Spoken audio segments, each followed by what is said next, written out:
Hello guys, welcome back to my channel RG shorts 121। আপনাদেরকে সকলকেই স্বাগত জানাই। আশা করি আপনারা সকলেই ভালো আছেন, আমিও ভালো আছি। আজকে আমি একটি নতুন রেসিপি নিয়ে চলে এসেছি। পটল চিংড়ি করব, কিভাবে রান্না করছি আমি সেটাই আপনাদেরকে দেখাবো। আপনারা আমার সঙ্গে থাকুন। এই যে আমি রান্নার জন্য সব নিয়ে নিয়েছি। এখানে পটল আর আলু সুন্দর করে কেটে নিয়েছি। আর এখানে আদা বাটা, জিরে বাটা, লঙ্কা বাটা, রসুন বাটা, এখানে আছে পেঁয়াজ কুচনো, এখানে গরম মশলা বাটা, লবণ, তেল, হলুদ, চিংড়ি মাছ, এখানে আছে তেজপাতা ফোড়নের জন্য, জিরে, শুকনো লঙ্কা। আমার কড়াই গরম হয়ে গেছে, এখন আমি তেল দিয়ে দেব। এখন আমি চিংড়ি মাছটিকে লবণ, হলুদ দিয়ে মাখিয়ে নেব। তেল গরম হয়ে গেছে, এখন আমি মাছটিকে ছেড়ে দেব।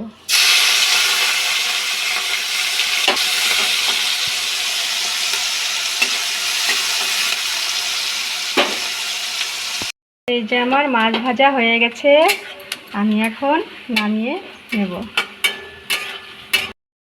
এই যে আমি মাছ ভেজে নামিয়ে নিয়েছি, কি সুন্দর লাগছে তাই না দেখতে।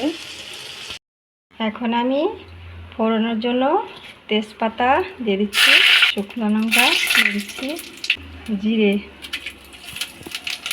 দিয়ে দিচ্ছি। এখন আমি পটল আর আলু একসাথে করে নিয়েছি, নিয়ে ছেড়ে দেবো।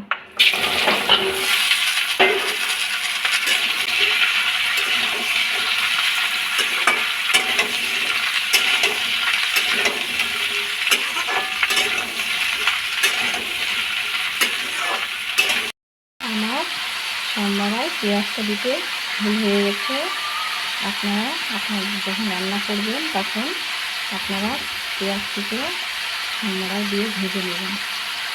আমি এখন দিয়ে দিচ্ছি, অসুবিধা হবে না,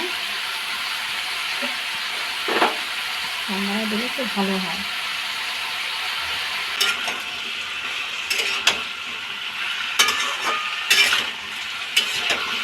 এই যে আমার আলু পটল ভাজা হয়ে গেছে, এখন আমি হলুদ, লবণ এসব দিয়ে দেবো। এখন আমি লবণ দিয়ে দেবো, পরিমাণ মতন লবণ দিয়ে দেবো।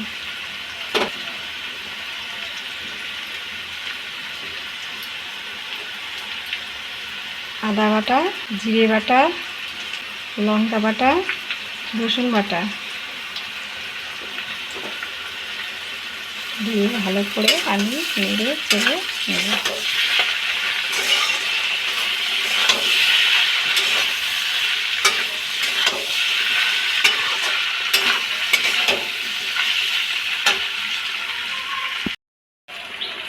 আমার কষানো হয়ে গেছে, এখন আমি পরিমাণ মতন জল দিয়ে দেব।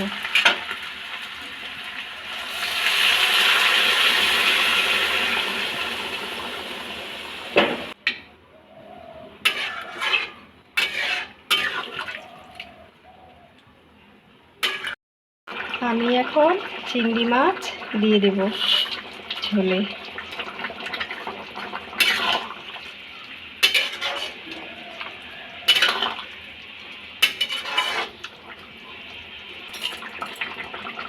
চিনি দিয়ে দেব, গরম মশলা দিয়ে দেব। কি সুন্দর হয়েছে তাই না, দারুণ লাগছে দেখতে তরকারিটা। এখন আমি নামিয়ে নেব। এই যে আমি পটল চিংড়ি তরকারি নামিয়ে ফেলেছি, এখন আমি ঢেকে রাখবো। আমার রান্না হয়ে গেছে, আমি এখন খেয়ে দেখি কেমন হয়েছে।